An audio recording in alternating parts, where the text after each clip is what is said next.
All right, everyone, welcome to Course of Action. My guest today is Sarah Adams. She's an award winning targeting officer and global threat advisor, the chief operating officer of the Ukraine NGO Coordination Network, and of course, the author of Benghazi Know Thy Enemy. Sarah, how are you? Good, thanks. Thanks for having me. Yeah, of course. Yeah, I'm looking forward to asking some questions about your career and kind of some of your experiences and kind of clarifying a few things that I think are kind of false in the media that I think you have some expertise on. But first, I want to ask you, what is the Ukraine NGO Coordination Network? Yeah, basically a month before the war in Ukraine kicked off, a bunch of volunteers got together to kind of start brainstorming how can we go into Ukraine and collaborate among different nonprofit organizations? How can we share resources, do information sharing, all those type of things? Because a lot of us had volunteered during the fall of Kabul and we learned from our mistakes and coordination issues. So we said, hey, let's go in and do a better job because the first thing we did when we went in, as you can imagine, is run evacuations, and so that's what we did pretty much most of the first 3 to 4 months. So we've been in this fight has been in Ukraine for what, two plus years now? Yeah, we're at two. Crazy. What is Since you're kind of involved, what is the situation kind of on the ground now in Ukraine with the government? Our government, the U.S. government, hasn't approved any additional funds to go there, and it's been since what October since they've kind of kicked this whole continuing resolution around. Um, what is the situation on the ground now that funds have been gone for 6 months now?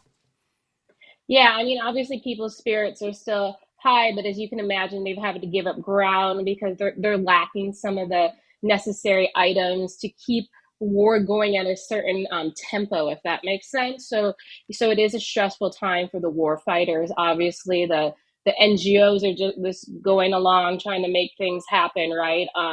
But as you can imagine, it's just the psyche and the impact of just giving up any ground is difficult for everybody, as you can imagine.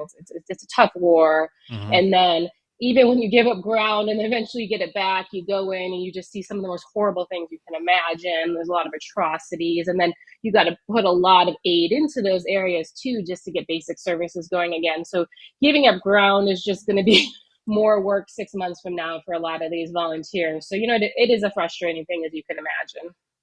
Is this sustainable for much longer for Ukraine without funding, or are we going to eventually give Russia the tactical advantage, not having this funding? Yeah, I mean, the unfortunate thing for everybody was, right, like Russia planned this to be a short war, like just a Hmm. few months, right? And it's gone on for 2 years. So I do think people need to plan if this is going to be a long-term war, then we're committed to a long-term war. I feel like we commit to the war like 3 months at a time, but that's not sustainable as now we're seeing. So decisions do have to be made. Are we in the fight or are we not? And if we're in the fight, we got to stay committed, obviously. That's the key to being an ally. That's a good segue into my next question of what does our involvement in Ukraine say to our allies as far as commitment goes? Because we're kind of incrementally funding it and being involved and being in the media, and then we're not funding it. We're infighting. We can't even fund ourselves. What does this say to our allies?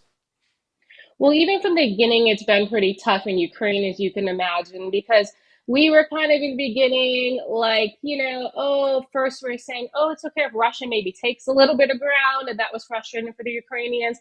Then we had a lot of hand wringing over what weapons we're going to give and what we're not and what we're Yeah. willing to. And then over time, we gave more and more, but we just should have gave them what they need when they needed it, right? So I think we have been an uneven partner the entire time. So I don't think this has been a huge shock for them. But as you can imagine, just American politics, even to get stuff done in our own country, it's not reliable. So allies know, unfortunately, we're already not reliable. But of course, when people die, that's a worse thing. And so Yeah. it's a problem with our broken system. Just it's frustrating for us, even, right? Just our own issues. So yeah, it just needs to be fixed.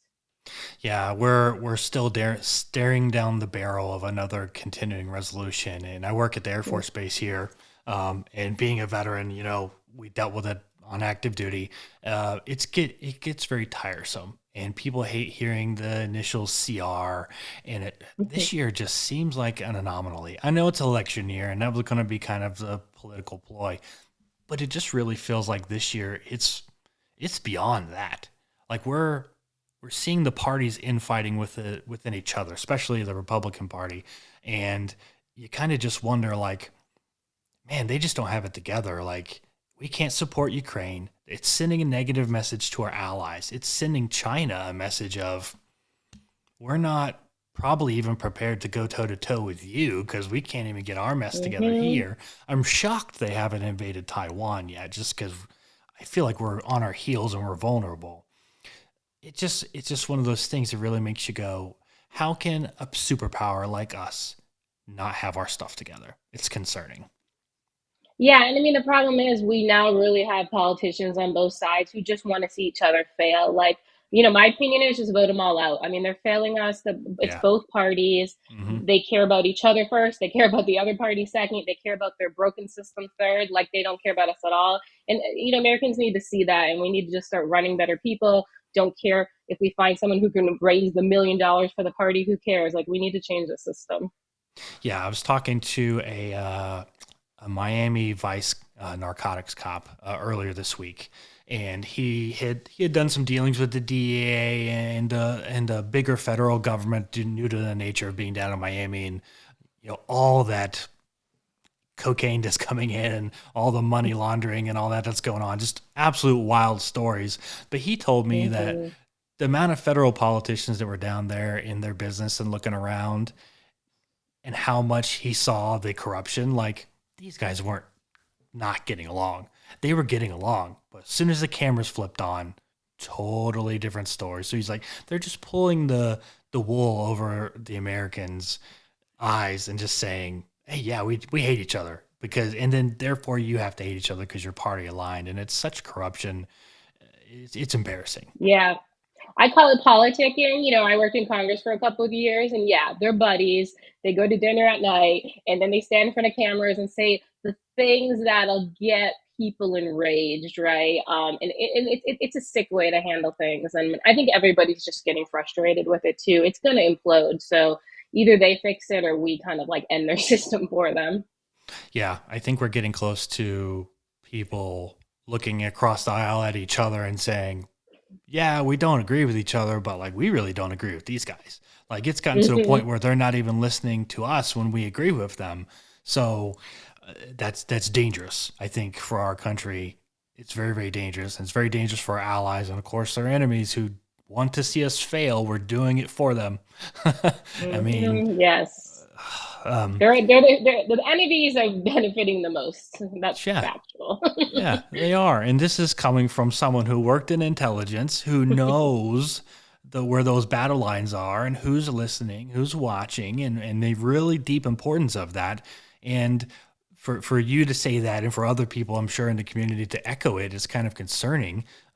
But when did you decide, like, I'm going to join the intelligence community? I'm going to be a member of the CIA. How did that start? Yeah, I mean, it was really just in graduate school. My focus had been the Kashmir region of India and Pakistan, so kind of limited job options to pretty much the CIA. So Hmm. that's when I was like, I love working this topic. I'm really interested in terrorism. And then I applied to CIA basically the night before I defended my graduate thesis. And then I got in about like 6, 7 months later. And then, I've been kind of focused on terrorism. I've worked a lot of issues since, but my passion's obviously terrorism, and I'm gonna always work it. Probably can't get away. Yeah. And you worked in that part of the world for like the majority of your career, right? Yeah, probably about half my time at the agency. That's where I was. That was my focus. So being kind of an expert on terrorism, our southern borders are a problem. I think uh, any warm-blooded American can look at it and go, "There's issues there." From the immigration process to the actual security, the violence, the drugs, you name it. I think something that people often overlook is the vulnerability of the southern border. Are terrorists coming through the southern border? Yeah, and I mean, one of the things that I really think people don't focus on is like they hear terrorism, right? And they're like they checked out because it's something they're not familiar with. And even when we were in Libya after the fall of Gaddafi, and we were talking to the Libyan government at the time and being like, hey, all these terrorists are flowing in your borders. Even they like couldn't grasp it, which is crazy because they fought terrorism their whole career. It was like always in their country. So the scary part is, right, until someone's directly impacted, they don't understand it. But because they're not directly impacted, they do not understand that like thousands of terrorists have been pouring into our country these last 2 years. And once they get inside, getting them out, even finding them if they're here on fake identification documents, is like nearly impossible until they do something. And it's pretty scary now. We have to wait until they do something. Like we can't even just go detain people, right? Because they haven't committed a crime in the United States yet. And one of the other things a lot of people don't realize in a lot of these countries, like the terrorists coming from Syria, for example, we don't have relationships with that government. So we don't get like criminal records. Like there is no way to properly vet these people. You know, Afghanistan is issuing passports to anybody from any nationality in any name, right? So it ruins any opportunity to vet them too. So you don't even know when someone at the border says, right, oh, I'm Afghan, are you? You could have been an Iraqi terrorist that we held in custody for 5 years or something. Like it's really a broken system. And I really don't even think we're doing biometrics well. So I'm just really nervous about even the people who are coming through the border, and we are saying we're vetting besides then all the ones coming through and like nobody even touches them, which is 10 times that number, right? So it's pretty scary. And then just other things, criminals, human traffickers, drug smugglers, child rapists. I mean, there's just so many problems coming in. How do you think Governor Abbott down in Texas has kind of handled this, considering the fact that he's been up against an administration for quite a while now, dating all the way back to even back to the Clinton years? The southern border has been a subject of controversy and questioning. How do you think Abbott's handling it? Yeah, well, it kind of becomes difficult, right? So my undergrad's in international business, international economics. I live in San Diego. So I understand the border issues well, and never would I have said close the border, right? But we allowed so much to happen to where there is no reprieve. Like we honestly, you kind of have to close the border. Even you have to vet the millions who've come in. You have even a legitimate good asylum cases, they're all backlogged. We have actual legal immigrants in this country now getting pushed to the side for these backlogs, right? Like someone has to say, stop the bleed. Let's fix whatever's happened these last couple of years and then restart any sort of immigration. And I know people don't want to do that, but we have to stop immigration at the southern border. It's the only way to fix the insanity that's occurring. So I think he's doing what he needs to do, but I think every state at the border needs to be doing the same exact things. Screw the politics. Like it's about national security at this point. Right. Yeah, and I think the southern border states really need to come together, and I think that's going to be Mm-hmm. difficult with California, unfortunately. And it's such a beautiful state that seems to just have had a rough go of it lately. I mean, Mm-hmm. Yes. and our politicians are so corrupt, and the way they cleaned up San Francisco when was it I can't remember who came to visit from Yeah, China. Z went. Well, Yeah. Boone and I went the week after he came, and I could not believe it because I have been to San Francisco, obviously, in the mess it's been in the last year or two, and I could not believe how cleaned up it was. And to be honest, we actually talked to a lot of people in town, and they were really offended by just the fact that, oh, the Yeah. government can do this, and they did it for a foreign leader. They don't care about us, and I really do think, I don't think the tide's going to turn that much in California, but I do think a lot of people in California at least are leaving, being like, okay, they're not in this for us. They're not protecting us. They're not doing right by us. And so there's a mass exit out. I've heard that there's places in like Los Angeles and some of the nicer places where you can't go to them anymore because A lot of the nicer stores have closed down and moved out because of the laws regarding criminal activity and what they can actually charge you for. And like, I can't remember. Don't quote me. I want to say the amount for an actual felony for stealing something was like $10,000 or something outrageous, Hmm. Yeah, outrageously high. It was almost saying, "Go ahead, we're not going to do exactly. anything." And you have these beautiful shopping areas of California, Los Angeles, San Francisco, and they've all pulled out and said, we're not gonna stay here anymore because you're just letting this happen and there's nothing being done. Like, you don't respect us. Like, and then you don't respect the citizens when you just clean up when a foreign leader comes into town. Like, you just showed them, like, we have the capability to do it, but we're not going to do it for you, but we're going to do it for him. Well, then you've sold your soul. We know who you sold your soul Yeah. to. And besides like the theft of merchandise, think about it. When people are coming into these stores and committing criminal acts, you actually hold insurance on your business, right? And insurance companies aren't going to want to insure you because of this liability too. That's a So good it gets point. even expensive besides being stolen to operate in these places too. So, it almost just puts, businesses out of work, right? These poor people, if you have a small business. Yeah. It's so embarrassing. Let's shift over to your work in the Middle East. You wrote a book called Benghazi: Know Thy Neighbor. Obviously, I've seen you on several different interviews, and for people who haven't, you really need to go watch Sarah on a lot of different interviews, especially the Sean Ryan show. I think that was my favorite, the way you guys got into things. But you wrote this book because of your involvement the night of the Benghazi attacks and kind of leading up to it. At what point in time did you kind of realize, okay, our government is it just pulled their foot off the throttle? Yeah, I mean, the key part was a lot of people think it was earlier than it was, but I joined the Benghazi committee in January 2015. So this was the one run by Trey Gowdy. And I was about a few months into the committee. I was actually at CIA headquarters, and I had an interaction just in the elevator of the building with someone I knew would have been working that account. And he made this comment like, I wouldn't touch Benghazi with a 10-foot pole. And this guy was like such a go-getter, and like he's someone I would have always worked with. And I was like, wow, someone like him isn't touching Benghazi. And I remember leaving headquarters and calling Boone, and I said, CIA is not working. The Benghazi attackers, like we've been assuming they are, but they're not 100%. He's like, are you sure? And I'm like, yeah. And so that's the second we decided to do investigation. And then I obviously we went and did investigation our own, and we proved it, right? And when the book came out, we had people from the CIA reach out to us. I mean, we've had people cry saying, yeah, my bosses wouldn't let me. I wish I would have pushed back. We had conversations where they were told not to collect stuff. It could affect the FBI investigation, which wasn't really going anywhere. So Hmm. there was a lot of political influence into not going after our attackers. So we're actually very thankful we did it. And we're very thankful we get to show people this happens, because it hasn't just been the Benghazi attacks, right? We're now just the first people to prove, hey, here is how it's done if you do the job right. And if the government was to do it ethically and go after our attackers.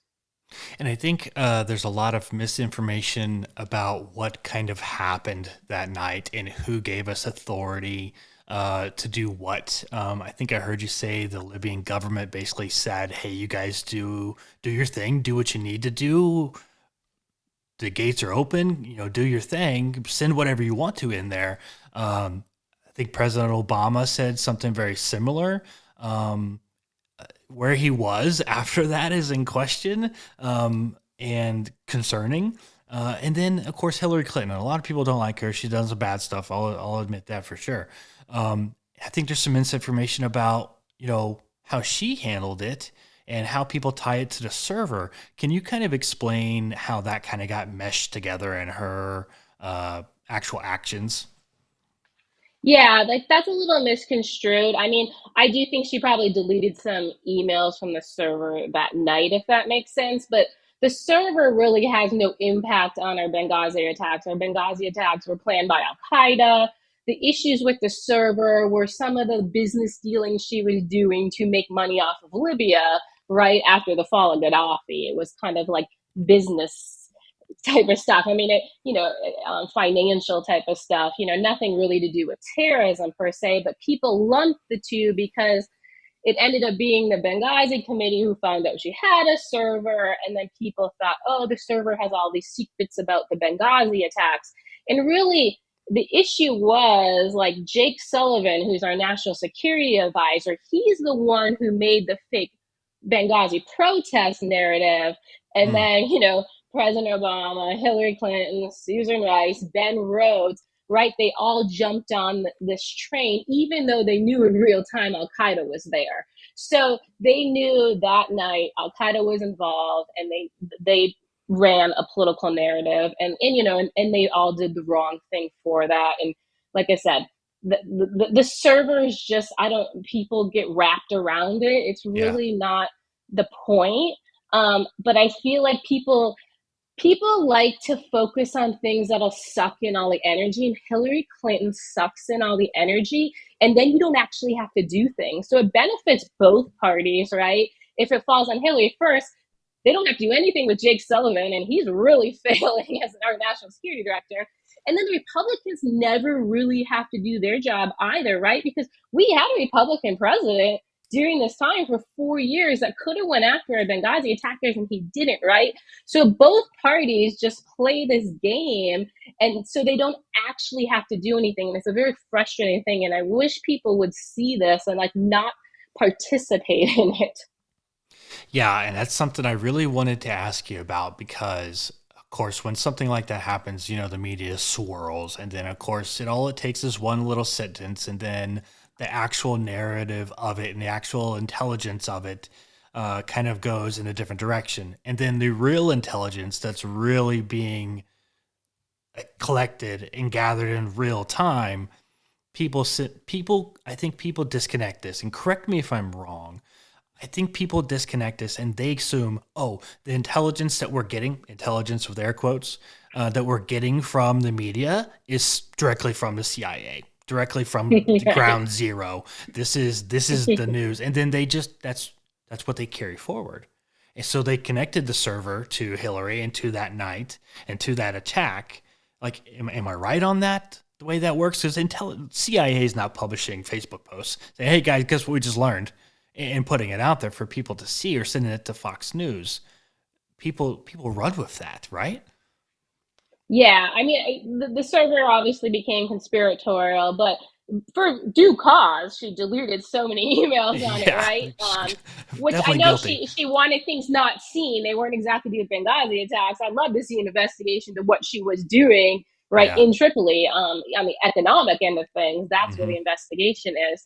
But to be honest, even the intelligence community is part of the failure in Benghazi. So one of the things, if you actually read our committee report, we point out that like the NSA went and took crappy press reporting and put it as like a lead comment in a SIGINT report saying, hey, a protest started at 5 p.m. in Benghazi. They just grabbed it from like a article, and then everyone started classifying that as TSSCI, and they're like, oh, it comes from NSA. And it's like, no, NSA dropped a sentence in from a press report, which they never should have done.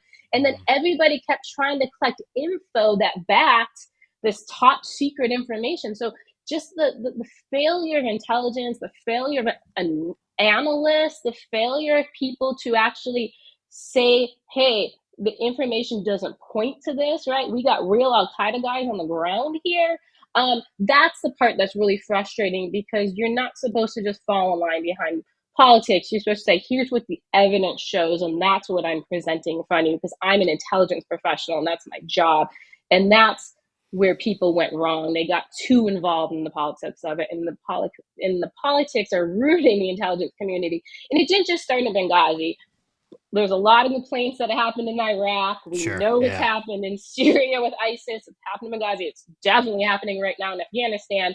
So something has to happen, right? So we can't be the same people here saying, guys, stop this, and then just watching it happen over and over again. Yeah, I'm a big believer that I think there's some positions within the government that should not be political appointees. And if you look going back 20, 30 years, at the amount of appointees per administration, it's just slowly grown to a point where it Mm-hmm. was a cabinet, and then it was, oh well, this guy, oh, in this position and that position, and now it's to a point where there's hundreds of political appointees as soon as a new administration gets into office, and it's Mm-hmm. months of Senate hearings and questioning these folks, and it becomes this big political ruse, and the next thing we know, well, the government's operating without a lot of these heads of these different agencies for months on end. Other people are taking their jobs for the meantime, and then you completely shift policy into. I saw it several times with the DoD. Every time we got a new SecDef, I know you've seen it, Mm-hmm. and and it's just like, what are we doing here, guys? This is Yep. ridiculous. It's really ridiculous. And because we live in these short-term timelines, right, of Hmm. like 2 years and 4 years, we can't strategically compete with someone like China, right, who does 100-year timelines. Like Yeah. the US has to restructure in some way where we, at least in some parts of our government, can compete with our enemy in that way. Because, yeah, our policies just don't stay in play long enough for any of them to become successful and for any of them to have actually any kind of measurable outcomes. Yeah, when we look at a country like China and we say, oh, well, he's put himself into, into the office for basically eternity. He's going to have to die in that office before somebody else gets put in it. And we sit there and go, oh, what a dictator. How's that? But you know what the narrative is? To give them credit a little bit, that's not going to change. So the policies, the strategy is not going to change unless he says so. So Mm-hmm. they almost have the ability to change on their own terms, whereas us as a country, as the United States, we don't have that luxury anymore. The vote is not going to change that. Unfortunately, our vote is almost it's been devalued to the point where these guys infight so much and they go wishy washy Mm-hmm. so much that like you said, every 2 years, every 4 years, like a president could get into office and have a his party run Congress, but 2 years from now that is likely going to change because the other party just has to wait you out. I'll make it difficult for you for the next 2 years. We'll wait you out, and then we'll take over enough seats to get the majority in at least one of the houses, and then the narrative's completely changed. So, what do you get accomplished in And then 4 years? reverse every policy, even the successful ones, because we want to not show you did something successful. It's like it's insanity. Like all they do is work against each other. Yeah, it's destruction of the political, and the government strategy and the whole purpose of it. Which is Mm-hmm. another good segue into something I know you're an expert on. Is the Taliban and versus Al Qaeda, and there's a very very big and distinct difference. And I've kind of learned this through some of my research, but you said it very well in another podcast I've heard you on. Is that Taliban is more of a government. And if you go look up the Taliban, do some research online, you'll kind of see that. What is the main difference between the two of them? I think we made that assumption and it was wrong. Mm, So I think what we did, which was right at the time, so obviously there was 9/11 planned by Khalid Sheikh Mohammed. Really, Taliban weren't involved. Maybe they hosted some training now and then, maybe one or two guys knew, right? But they really didn't have an involvement. So the people who made that assessment were absolutely correct, right? But over 20 years, the groups have grown together to where even now the leaders of Al Qaeda are dual hatted with the Taliban, right? So the leader of Al Qaeda of a province, for example, is Taliban and he is Al Qaeda. There is hardly a separation anymore. mm, They don't view it as a separation. Al Qaeda views Hibatullah Akhundzada, right, as basically the senior kind of religious guy, even though he's Taliban, right?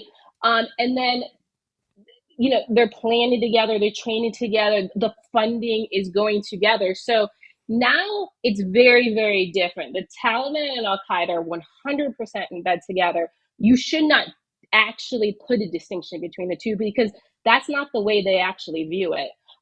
So we have made some failures in focusing in the Taliban as a political organization instead of focusing on them as a terrorist group. And we made that mistake. And then think about it, all those years we asked Afghans. Tell me about how the Taliban's doing politics. Like, we focused our intel collection on them as a political party, and we did not collect on their terrorist activities. So the lack of collection then made us make the wrong assessments on them too, and we were missing a lot of information on the Taliban in classified reporting because we weren't asking the right questions because we were so focused on this concept of reconciliation and the Taliban have to be a part of a government, right? Like, that's a power sharing thing. And actually, we made the wrong assessments for 20 years, and I do think it's time we actually now stop it. At one point in time, the U.S. government wanted a peaceful reconciliation with the Taliban, and I know that was something that you had direct experience with. Can you tell me a little bit about that?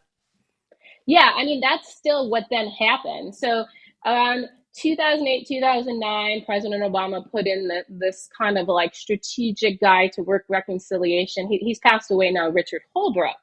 He started this process, and then it's just the same process that rolled along. So they made the assumption, hey, we're going to do reconciliation with the Taliban. And then they chose who in the Taliban they're going to do it with. And it was Mullah Abdul Ghani Barater.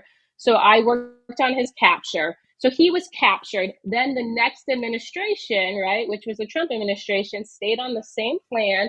Okay, we're doing reconciliation with the Taliban. They then called it a peace deal, and they still did it with Mullah Barater, right? And then we moved on to this administration, and they just kept on the same path. We made this deal now with the Taliban that we started basically back in 2009, and we're sticking to our word, even though Taliban's breaking every single red line. And then we just kept going on this plan we made so many years ago, and no one stopped to be like, did we make the wrong assessment in 2009? And that's the problem. We've been making the wrong assessment, and that's why we need to change. The Taliban is a terrorist group, period. They're not a political party. And at one point in time, you had different authority with the Taliban in regards to your job, correct? Well, the thing is, how it worked, because the Taliban were never designated as a terrorist group, you had to target them as a political party, right? So it was very restricted who you could go after in the Taliban.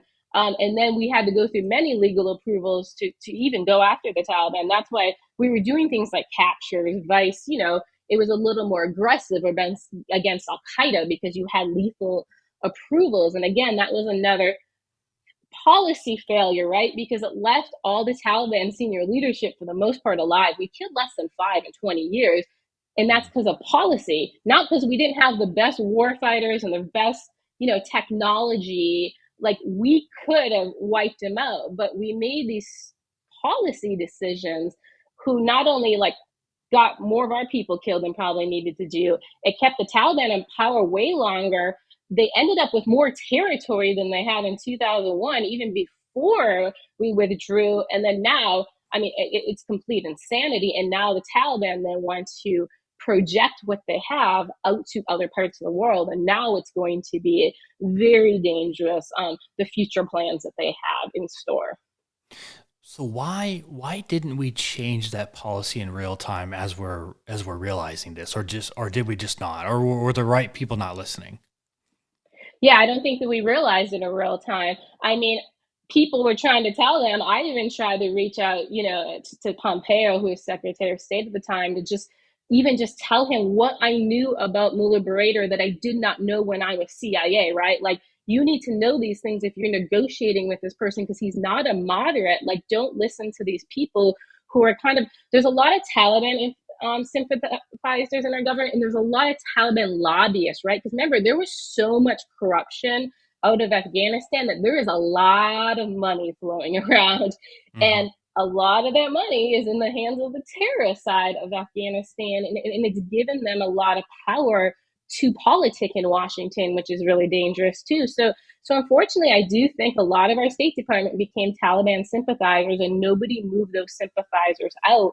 And if they all have that group think of this is our plan, they weren't going to change it. That you can't even get them to change it now. They have no concept, honestly. Ooh, that just seems very, very dangerous. Dangerous way of thinking, a dangerous way of operating. And you mentioned projecting the Taliban projecting their power and their influence across the globe now, not just Afghanistan, not just the Middle East, not even parts of Africa. We're talking global expansion now. What do you know about their kind of their future plans and what they have in store? Yeah, I mean, they have different pockets of plans. So one of the main things is we want to help replicate our success other places, right? So they're doing some major outreach in that realm. And so they're outreaching to Libya, for example, the terrorists there. And it's Taliban and Al Qaeda. Most of this is Taliban and Al Qaeda. That's what I'm saying. People have to stop separating them. The Haqqanis are calling the Al Qaeda terrorists in Libya, Al Qaeda's calling, and then they're calling them together. The biggest push right now for the Taliban and Al Qaeda in Africa is they want to take Mali, right? So in the next so many months, they've just taken one of the senior leaders from Afghanistan and they shipped him to Mali. So you're going to see next from them this big Mali push. Okay, so that's one piece. Another piece that they want to do is the whole Fatah. I mean, they're saying bigger Fatah, Kashmir, Baluchistan, but the first priority they have, and they're already started war gaming, is they want to take the Fatah, so the federally administered tribal areas. They want to take them from Pakistan and roll them into Afghanistan. They're planning a war to do it. And then the last piece that they're working on is they want to take it to Saudi Arabia. So Al Qaeda Al Qaeda is leading this piece, but they're planning terrorist attacks in Saudi Arabia to get Western countries to leave and abandon Saudi Arabia. So these are three of their big pillars that they've at least been working on these last 2 years that people really need to be paying attention to because it's important to them. So it should be also be important to us. So why?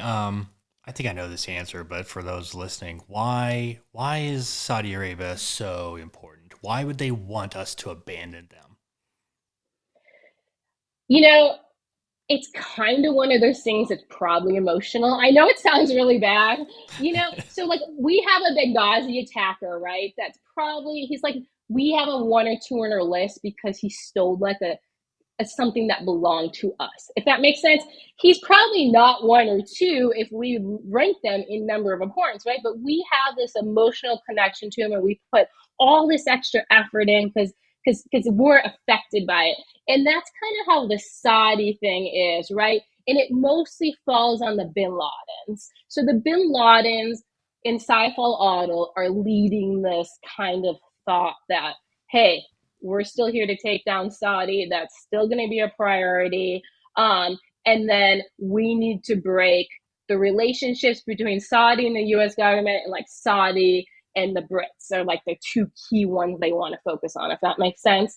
And that's really what it is. Long historic. Remember, in these cultures, people hold grudges for very long periods of time, right? They can do it for 1,000 years. Like it's not going away. They're just now refocusing and saying, we got to go back and make this a priority. If we have to lose Saudi like that, and the Western countries have to basically are forced because of what goes on there. What does that do for global economics and global peace when somebody like Saudi Arabia falls to the wayside because of the Taliban? Yeah, I mean, really, what the thing is, right? It's basically what we do is we pull our embassies out of a country, right? That's the terrorist focus, right? I mean, obviously, we pulled out Benghazi. I mean, the Sudan thing happened. We pulled out of Afghanistan, right? That the terrorists realize this is a success, right? So that's their focus, right? They want to get us to pull out.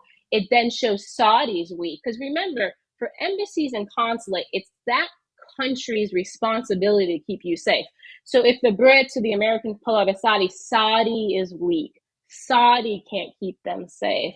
And that's what they can play on, and making Saudi Arabia weak obviously strengthens their case because they're just as equal an enemy to Saudi Arabia than us. I always tell people about this about the 9/11 attackers, right? If they weren't going to do our 9/11 attack, and someone said, hey, can you also go attack, X place in Saudi Arabia, they'd all sign up for it, right? It's like an equal enemy, and we have to view it in the way they view it. And we have a very hard time viewing our enemy as they view things, if that makes sense. We make Yeah. assumptions how we want them to do things. And then when they don't do that, it ends up being, oh, we had this big gap, or oh, we had this failure of imagination. It's like, no, you just don't know your enemy. Ooh, I think that's really, really important. And I think I really wonder how many conflicts can we sustain being involved in? And involvement is very loose. You got Ukraine and Russia.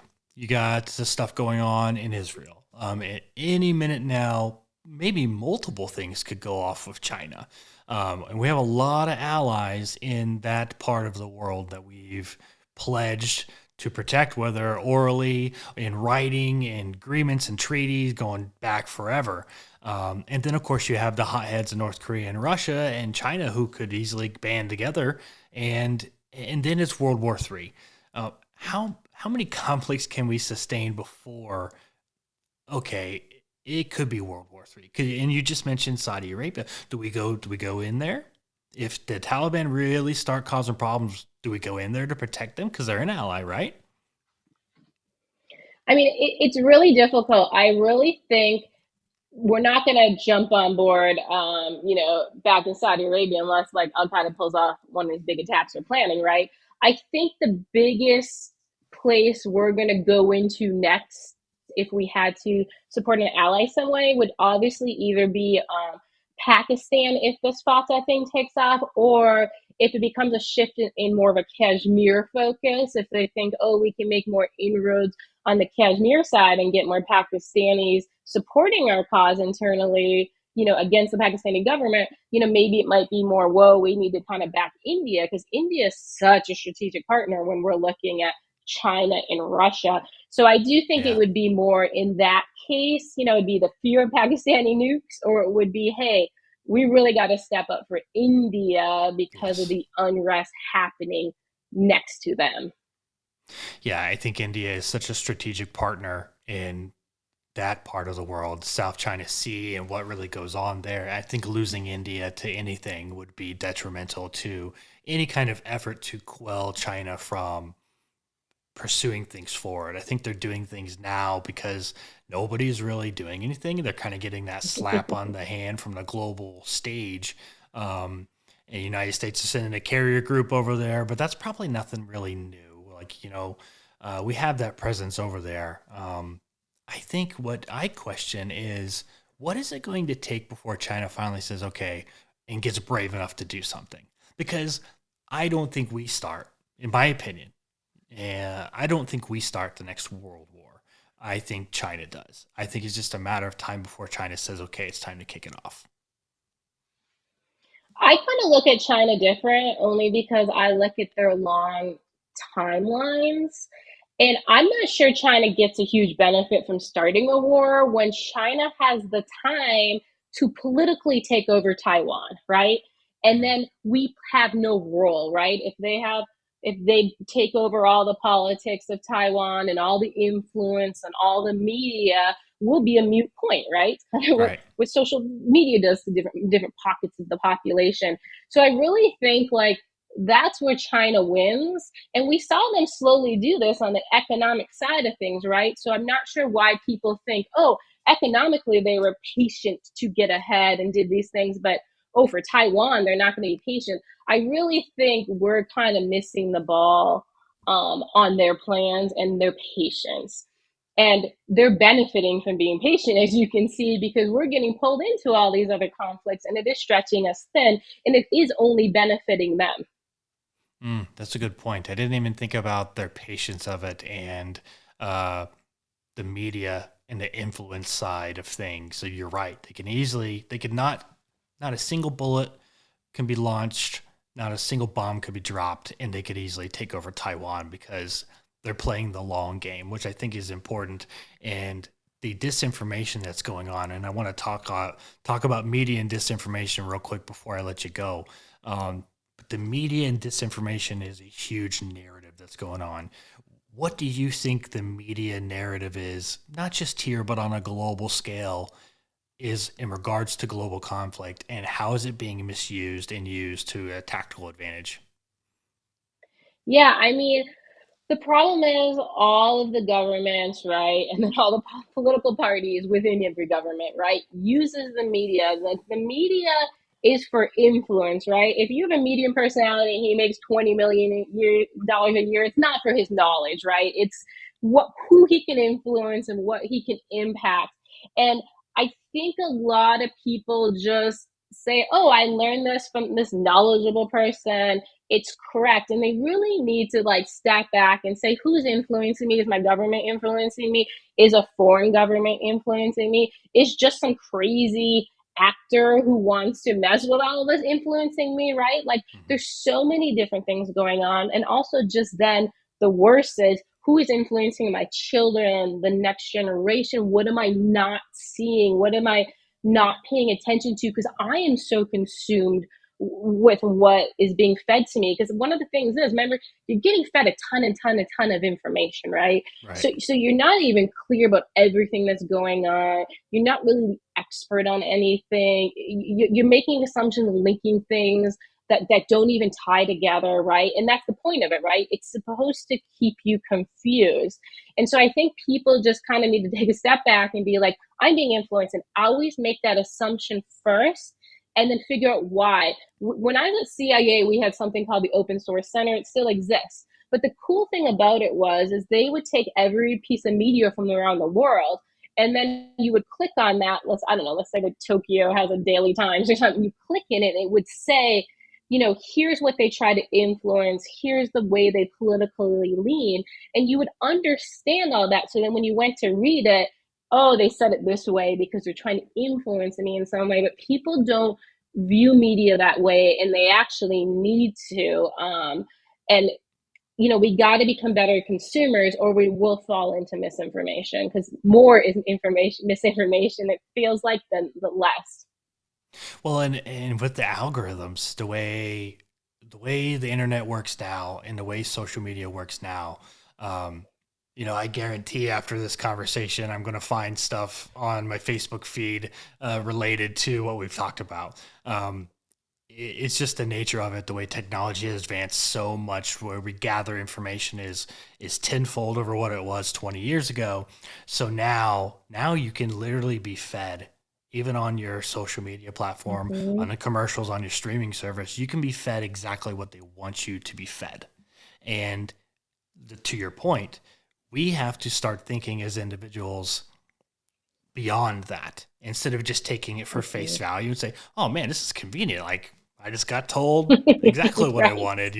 It's so nice. Granted, it is. It's super nice for things to pop up when you need them to. And oh, I didn't even think about that. I need to reorder that on Amazon. I'm glad they mentioned it. Like that's very convenient. At the same time, it is what is causing the problems, because if so a company like Amazon can do that, then a country like China can hack into it and do it too. And then Mm-hmm.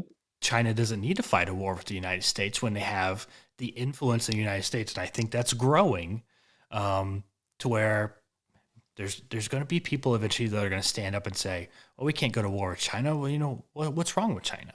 You're going to just like you said that Mm-hmm. there's Taliban sympathizers within our very own government. There's people who believe in the Taliban and what they were trying to do. They're on their side. It's just a matter of time before that happens with China, if it isn't already. Well, it is already. Think of how many people stepped up to back up TikTok. Like, who cares? It's just an app, right? Yeah. Apps die all the time, right? And I mean, and China is using TikTok to human traffic people through our southern border. Like, they're using it for crimes. They're using it to traffic drugs. Besides the influence on our children, right? And then people back it up.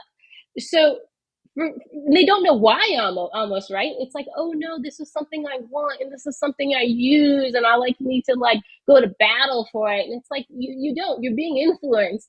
And so yeah, it's just this frustrating thing, right? It's Hmm. like, I find it infuriating. Even, we can't have TikTok on US government devices, and now the Biden administration made an account. So also stuff like that, it's kind of like, you can't say we have a policy and then you do the exact opposite, because then it shows you don't actually respect those policies you're putting in place, and it almost looks like you don't take the China threat involved in that app seriously too, and that's a problem.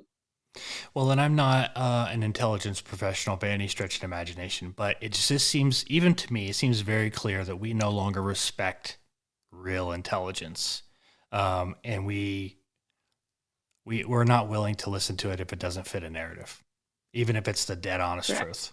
You know, if somebody walked up to me and said, "Jeff, you're a little overweight," that would hurt my feelings, but it's the truth that I needed to Mhm. hear. But it's kind of like we're willing to, in a lot of different terms, we're willing to walk up to people and say, "Man, you look fantastic." And just same thing with TikTok. TikTok's amazing. It's fantastic. No, it's not. What it's doing, it's a spy tool by Right. China to infiltrate our country. And they did it by just simply creating it and uploading it to the App Store. And then it went viral. Hmm. Now everybody has. I have Yep. author friends who are like, "Jeff, you need to get on TikTok. You need to do a TikTok thing because there's a whole book TikTok, side that you can advertise on." I'm like, man, it sounds fantastic, but it's TikTok. You know, I know. it's just very concerning. So, well, Sarah, we've already burned through 50 minutes. Where can people go before I let you go? Tell people where they can go to get your book and follow along with you and all the good things you're doing. Yeah, sure. I mean, our book is just available on like Amazon, Barnes and Noble. A few months ago, we put on an audiobook, so if that's your thing, you can go on Audible or iTunes, for example.